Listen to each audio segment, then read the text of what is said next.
Hello, everybody. My name is Chidiogo Akunyili-Parr. I am the author of I Am Because We Are, an African Mother's Fight for the Soul of a Nation. Thank you so much, Phenomenal Women Global, for inviting me to speak at the event we are gathering and on a topic that I'm very passionate about, which is that of literature, women in literature, the power of stories and the impact stories can have on social change and really inspiring a whole generation. There are a few questions that have been posed to me, and it is my pleasure to reflect on them. I decided to do it real time because that would perhaps mimic a little bit more the dynamics uh, of session with you all in real time. So the first question is whether or not there's been a change in the way women in general are portrayed in literature, and women of color in particular. What comes to me in reading this is the fact that there is a golden age right now where you can't ignore anymore women of color writing and telling their stories. It's like we had people, Maya Angelou's paved the way, and in the African context, Chimamanda really sort of blazed the trail. And I always like to speak from my personal experience because that ultimately maybe it's what's really interesting for you all listening to this. It's when I was invited by my publisher, there was a thirst to tell African stories, and minority women in the context of Canada, where I got published, a minority. And I think it was almost sort of like all these years we were ignored, and suddenly it's like, please come, share your story. And I remember them telling me, there are other stories, there are other people, and me sort of like sending manuscripts from other writer friends and women, especially. So I feel like there was just such a gap in that story. And worst case, the story was told by others, which, as you can imagine, rarely does justice to the story of the people when it's not told by them, or rather told from a perspective that is very different from theirs, and projections come with that. So that being said, there has been a change. I think the world has woken up to the power of women of color, women, and the stories that they have to change, and the power of those stories. And the second question is if there are challenges being faced by women depicted adequately in literature. Are challenges being faced by women depicted adequately in literature? Until the lion learns to write, the story of the hunter will always glorify. The story of the hunter will always glorify the hunter. It's the quote that really speaks to this. You could never really depict the story of another if they're not the ones telling that story. And as I shared earlier, for so long, women, the story of women, African women, women of color, has been, I did African history in college and a little bit in my master's, and all the books we were reading were not by Africans, and that was normal back then. That has changed drastically. You can't create a curriculum with just, some, sorry, forgive my English, but white men telling you the story of your people. So I feel like that era has been challenged, and there are enough voices coming up, and as such, depicting the truth. And within that, socioeconomy really matters. Not just about, there's not one African woman, there are different African women, for example, different backgrounds, different stories, different realities, different struggles. So really having a saturation is the only way that we can make sure that we're telling as much as possible the true story. Next question is whether intersectional challenges and experiences depicted whether intersectional challenges and experiences are adequately depicted in literature. I think a lot of my answer goes back to what I shared. To depict something adequately is to have enough people sharing.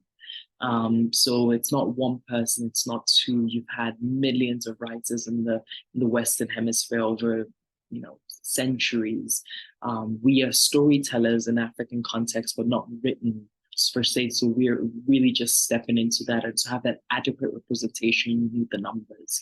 So there's really a demand and a need for that to happen. I think that's where what I believe it's really powerful. It's when we have publishing houses, platforms with the power and the capacities to share, to support.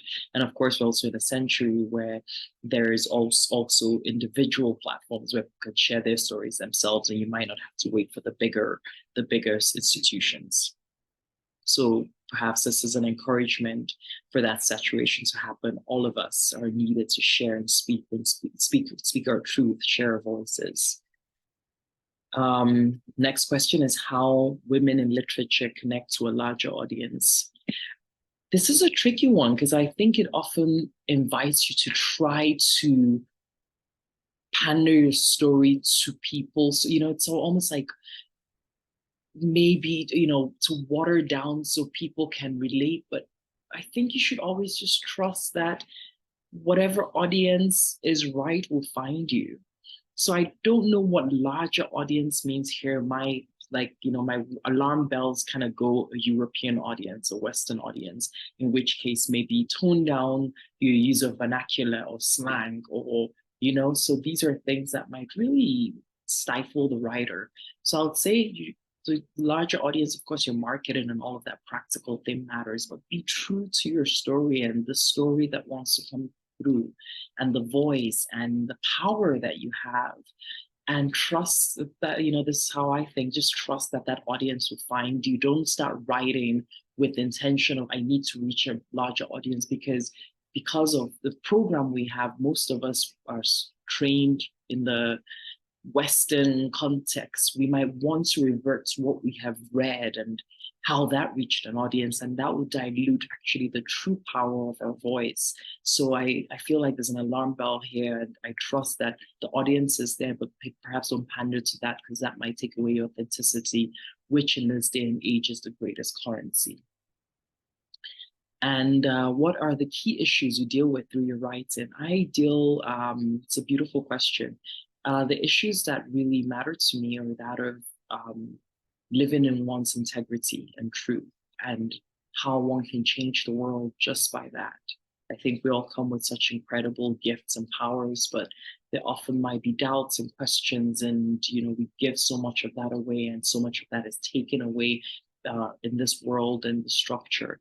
So to reclaim that power and really telling stories of people that have done that and ways that has had an impact beyond one's wildest imagination. So he's using storytelling to remind women, people, which really through women's story, of their power, the power of women, and unlock that capacity to have an impact, whatever that impact is true for you and your world. What would you like to achieve through your writing? What impact do you wish to have? I hope my writing changes one person's life. That's always how I write, when I sit down and all the doubts and questions, all of that will come up, and is this right? And try to get it. It's like one person. The story will reach and change your life, and I just sort of trust that. And that's the impact. If you can change one person's life, that's a multiplying effect. That person births a generation and goes on and on, So ultimately, of course, the more people can read it and they can reach them. But what I'm really saying is that it can touch someone, touch something deep in you, that there's always something clicks. And within that click is a reminder of who you are. So the stories I tell, for example, in I Am Because We Are, is a story of my mother. And she lived an incredibly impactful life that was founded on integrity, faith, trust, and community.